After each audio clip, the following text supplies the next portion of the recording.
சிலர் இருக்காங்க தானே, எத்தனையோ வருஷங்கள் கர்த்தருடைய சமூகத்தில் காத்திருப்பாங்க.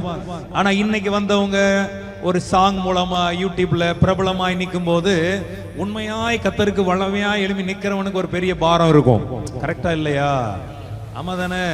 ஆண்டவரே, இவ்வளவு நாள் நான் காத்திருக்கிறேன்னு, இவ்வளவு நாள் நான் நிக்கிறேன்னு, ஆனா இன்னைக்கு நான் என்கிட்ட சொல்றபடி ஒண்ணுமே இல்லை. அது உன் கணக்கு.